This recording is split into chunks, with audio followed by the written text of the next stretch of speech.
Donc moi je suis Sébastien Campos, je suis le directeur du château éphémère. Je m'appelle Thierry Benoît, je suis directeur adjoint de Puzzle à Thionville. Je suis Géraldine Taillandier, je suis la directrice générale de Syntex, culture numérique à Reims. Je m'appelle Luc Brou et je coordonne une structure qui s'appelle Oblique, plateforme art et culture numérique en Normandie. Donc le château éphémère, c'est quoi?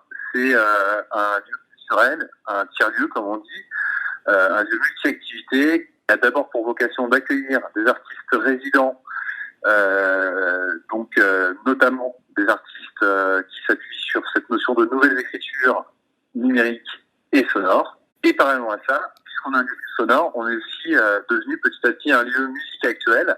Donc, on accueille des groupes de musique ou des musiciens seuls qui ont cette particularité de s'appuyer sur des dispositifs ou des outils numériques. Donc ça c'est aussi assez intéressant, mais aussi avec un espace qui est notre espace Fab Lab. Et notre espace Fab Lab qui est à la fois un outil en fait intéressant de médiation auprès du tout public.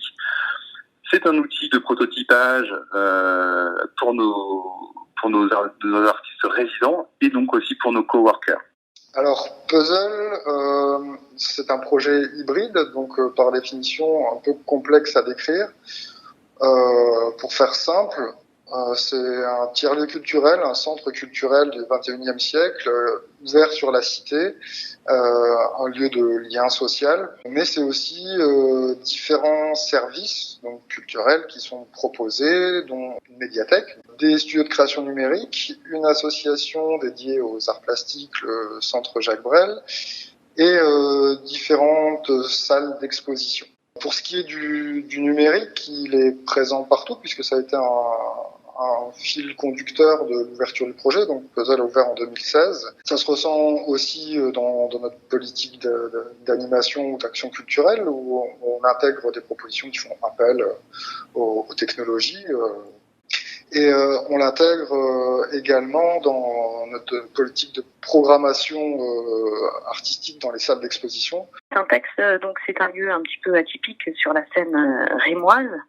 C'est une association de loi de 1901, mais association qui a été créée en fait en 47 et qui, dès le départ de sa création, s'est orientée en fait sur l'accompagnement à la culture et aux loisirs.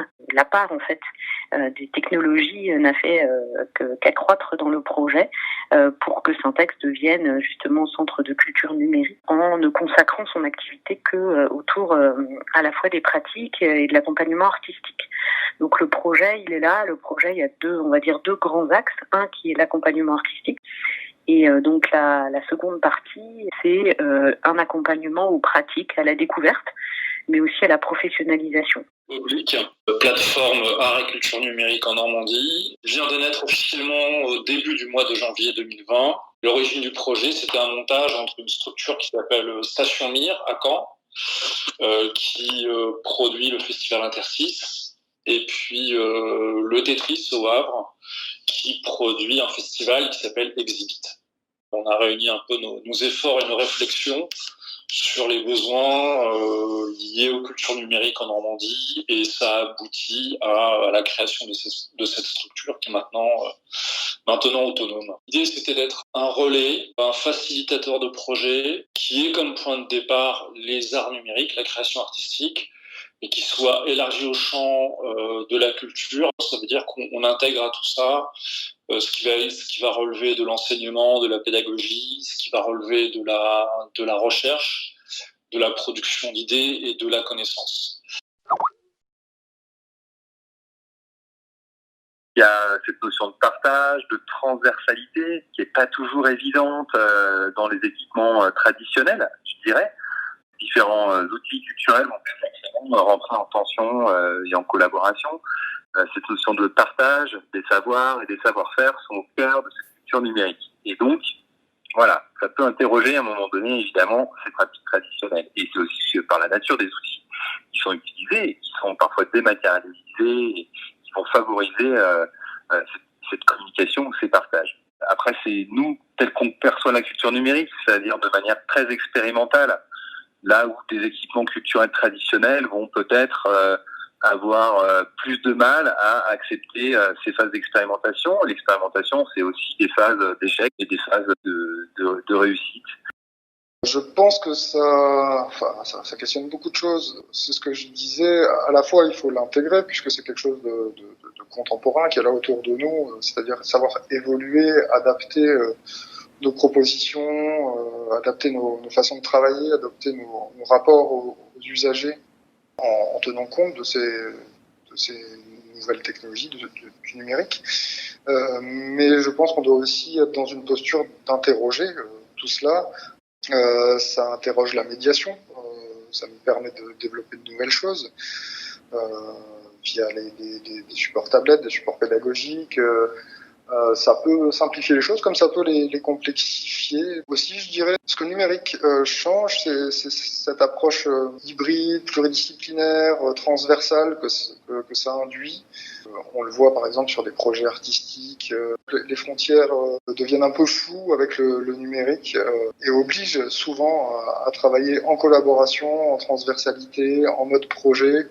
Je pense que ça, c'est aussi un impact important dans nos projets à prendre en compte. Je pense que ça les interroge parce que la culture numérique, elle est partout, elle est dans tous les usages aujourd'hui, et dans des usages dits du quotidien aussi, notamment avec les objets connectés, aussi dans les pratiques. Alors, je pense que les outils numériques permettent de pousser des éléments autour de la médiation, aussi bien la médiation de la création que la médiation de l'œuvre, permet d'explorer des champs qui sont peut-être plus difficilement explorables sans ces technologies-là. L'intérêt du numérique, de par sa méthodologie, de par sa pensée, sa construction, qui est une construction transversale dans le sens où elle va concerner différentes structures, différentes compétences, différents savoir-faire, dans une relation à une structure qui, elle, aura un fonctionnement, disons, plutôt vertical, ou en tout cas avec une thématique tout à fait particulière. Finalement, le numérique offre une entrée et va permettre une collaboration. C'est une entrée transversale, je peux pas le dire mieux, et donc ça permet à la fois de toucher des structures qui sont directement concernées, des structures artistiques, ou d'autres pas du tout, dans le champ scientifique par exemple.